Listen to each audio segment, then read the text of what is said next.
April 5th, 2 Samuel 1, 2, and 3.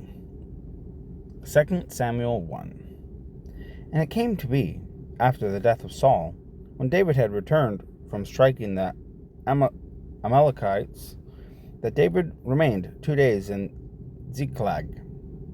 And it came to be on the third day that, see, a man came out from the camp from Saul with his garments torn and dust on his head. And it came to be, when he came to David, that he fell to the ground and did obeisance. And David said to him, "From where do you come?" And he said to him, "I have escaped from the camp of Israel." And David said to him, "What is the matter? Please inform me." And he said, "The people have fled from battle, and so many of the people have fallen and are dead. And Saul and Jonathan his son are dead too." And David said to the young man who informed him, "How do you know that Saul and Jonathan his son are dead?" And the young man who informed him said, "By chance I was on Mount Gilboa, and saw Saul leaning on his spear, and see, the chariots and horsemen followed hard after him. And when he looked behind him, he saw me and called to me, and I answered, 'Here I am.' And he said to me, 'Who are you?' So I answered, 'I am an Amalekite.' And he said to me, 'Please stand over me and put me to death, for agony has seized me, but my life is still in me.' So I stood beside him and put him to death, for I knew he would not live after he had fallen. And I took the diadem that was on his head and the bracelet that was on his arm, and have brought them here to my master." And David took the garments and tore them, and also all the men who were with him. And they mourned and wept and fasted until evening for Saul and for Jonathan his son, and for the people of Yah, and for the house of Israel, because they had fallen by the sword. Then David asked the young man who informed him, "Where are you from?" And he answered, "I am the son of a sojourner, and Amalekite." And David said to him, "How was it you were not afraid to stretch out your hand to destroy the anointed of Yah?" And David called one of the young men and said, "Draw near and fall on him." And he struck him so that he died. And David said to him, "Your blood is on your own head, for your own mouth has witnessed against you, saying, 'I myself have put to death the anointed of Yah.'" Then David lamented with this lamentation over Saul and over Jonathan his son. And he ordered the bow to be taught to the children of Judah. See, it is written in the book of Yashar, apocryphal, Deuterocanonical, outside the Bible for one reason or another. Book of Yashar. "The splendor of Israel is slain on your high places. How the mighty have fallen.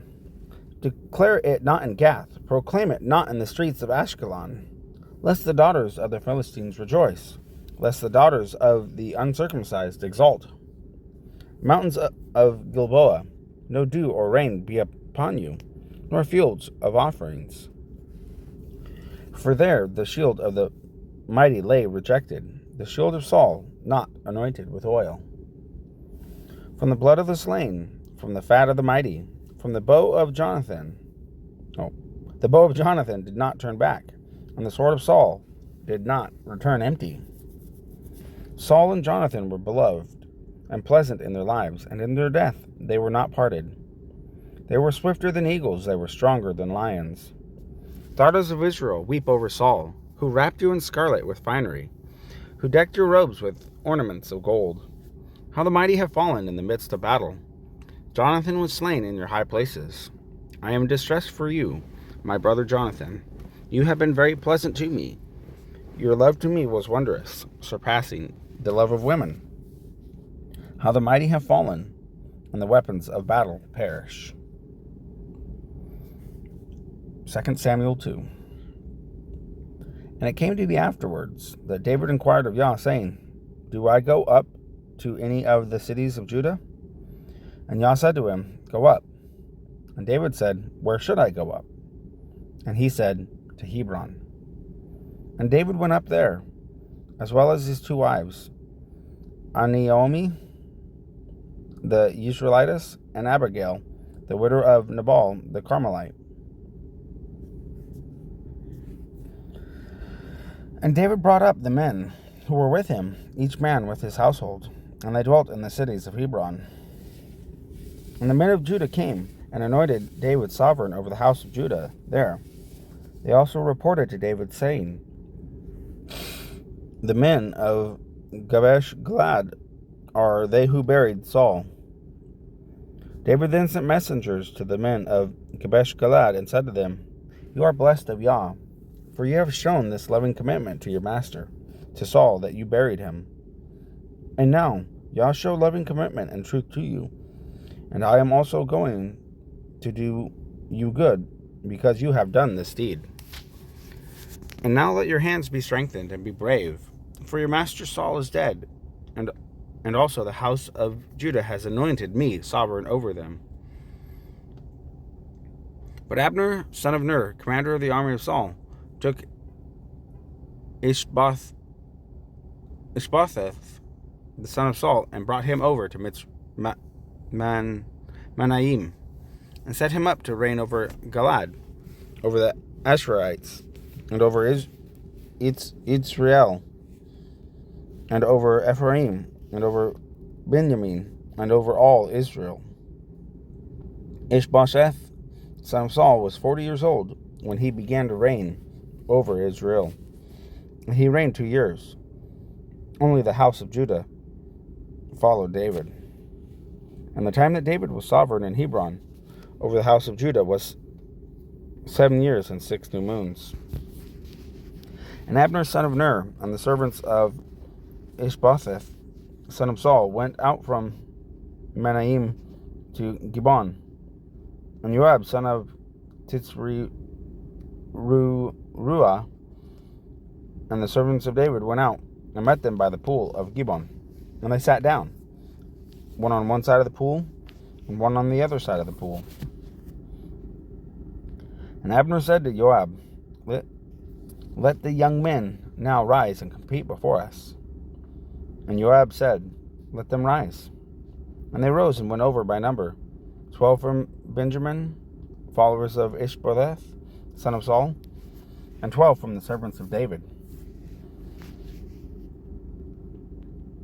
And each man took hold of his opponent by the head, and thrust his sword into his opponent's side, and they fell down together. So that place was called the Field of Sharp Swords, which is in Gibeon. And the battle was fierce that day, and Abner and the men of Israel were smitten before the servants of David. And there were 3 sons of Tzruah there, Joab, Ashbiah, and Ashael. And Ashael was light on his feet, as one of the gazelles in the field. And Ashael pursued Abner.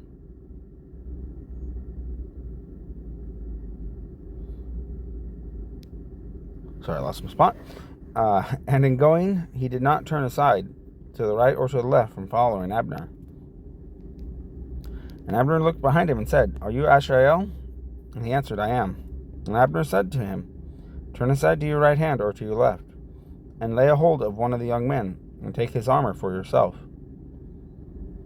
But Ashael would not turn aside from him, from following him. And Abner said again to Ashael, Turn aside from following me. Why should I strike you to the ground? How then could I face your brother Joab? But he refused to turn aside. And Abner struck him with the blunt end of the spear in the stomach, so that the spear came out of his back. And he fell down there and died on the spot. And it came to be that as many came to the place where Ashael fell down and died, stood still. And Joab, Abishai, pursued Abner, and the sun was going down, and they came to the hill of Ammah, which overlooks Giah, by the way to the wilderness of Gibeon. And the children of Benjamin gathered together behind Abner and became a single company, and took their stand on top of a hill. And Abner called to Joab and said, Should the sword devour forever? Do you not know that it is bitter in the latter end? And when you are going to say to the people to turn back from, and when are you going to say to the people to turn back from pursuing their brothers? And Joab said, As Elohim lives, if you had not spoken, then all the people would have given up pursuing their brothers only the next morning. Joab then blew with a shofar, and the people halted and pursued Israel no further, nor did they fight any more. And Abner and his men went on all that night through the desert plain, and passed over the Jordan, and went through all Bithron. And they came to Manaim. And Joab turned back from pursuing Abner. And when he had gathered all the people together, they were missing of David's servants 19 men and Asahel. But the servants of David had stricken of Benjamin and Abner's men 360 men who died. And they brought Asahel and buried him in his father's burial site, which was in Bethlehem. And Joab and his men went all night, and they came to Hebron at daybreak.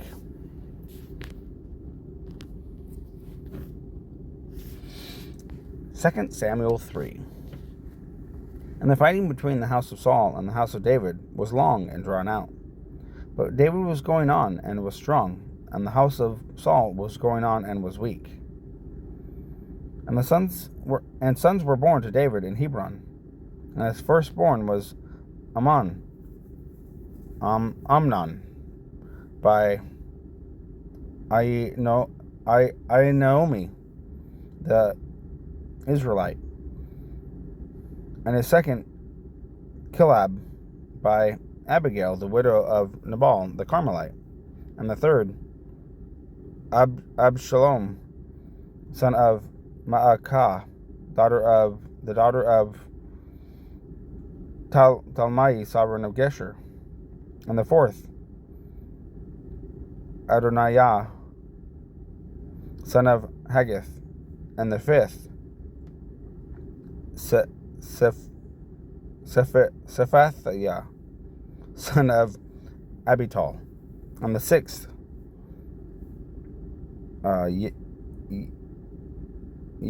Yithream, by David's wife Eglah. These were born to David in Hebron. And it came to be, while there was fighting between the house of Saul and the house of David, that Abner was strengthening himself in the house of Saul. And Saul had a concubine, whose name was Ritzvah, daughter of Aiah. And Ishbosheth said to Abner, Why have you gone in to my father's concubine? And Abner was very displeased at the words of Ishbosheth. Am I a dog's head that belongs to Judah, that I show loving commitment to the house of Saul, your father, to his brothers, and to his friends today, and have not let you fall into the hand of David, that you charged me today with a sin concerning this woman? Elohim does so to Abner, and more also, if I do not do for David as Yah has sworn to him, to cause the rain to pass over from the house of Saul, and to raise up the throne of David over Israel and over Judah, from Dan to Beersheba. And he was unable to answer Abner another word, because he feared him. And Abner sent messengers on his behalf to David, saying, Whose is the land? Saying also, Make your covenant with me, and see, my hand is with you to bring all Israel to you. And David said, Good, I make a covenant with you. Only one matter I am asking of you. You do not see my face, unless you first bring Milcol, daughter of Saul, when you come to see my face. David then sent messengers to Ishbosheth, son of Saul, saying, Give me my wife, Michal, to whom I became engaged for 100 foreskins of the Philistines. And Ishbosheth sent and took her from her husband, from Paltiel, son of Laish. But her husband went with her to Bahurim, going on and weeping behind her. And Abner said to him, Go, turn back. And he turned back. And Abner had a word with the elders of Israel, saying, In time past you were seeking for David to be a sovereign over you, and now do it. For Yah has spoken of David, saying, By the hand of my servant David I saved my people Israel from the hand of the Philistines, and the hand of all their enemies. And Abner also spoke in the hearing of Benjamin.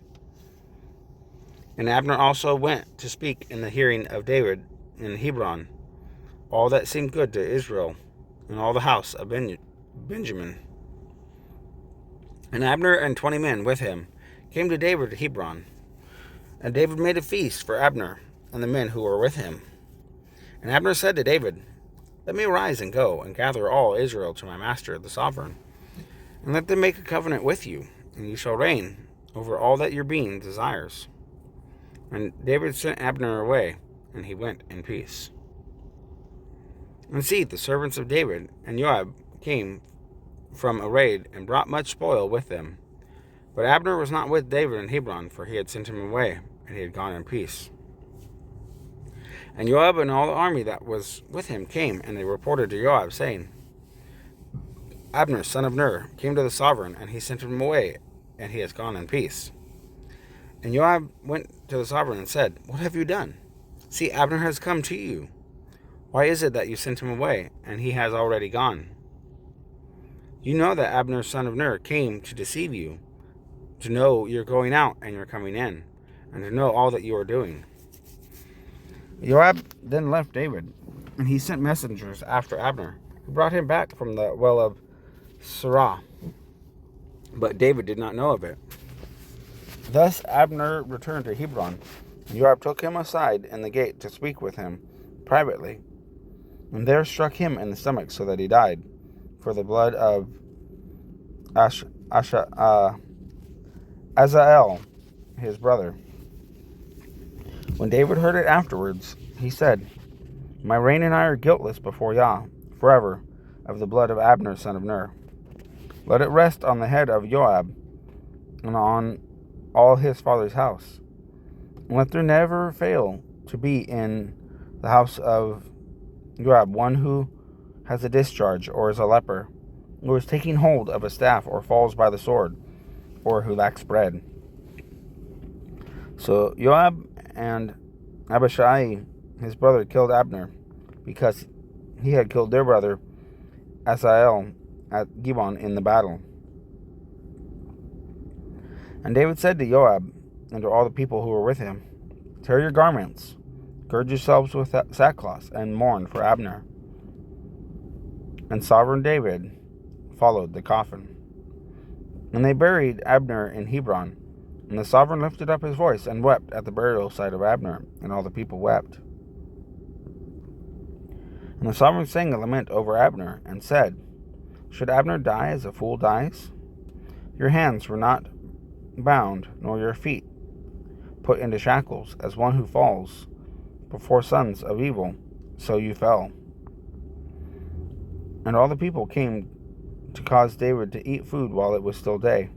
But David swore, saying, Elohim do so to me, and more also, if I taste bread, or whatever else, till the sun goes down. And all the people took note of it, and it was good in their eyes, since whatever the sovereign did was good in the eyes of all the people. And all the people and all Israel knew that day that it had not been the sovereign's intent to kill Abner, son of Ner. The sovereign also said to his servants, Do you not know that a prince and a great one has fallen in Israel today? And I am weak today, the anointed sovereign. And these men, the sons of Titzruah, are too harsh for me. Let Yah repay the evildoer according to his evil.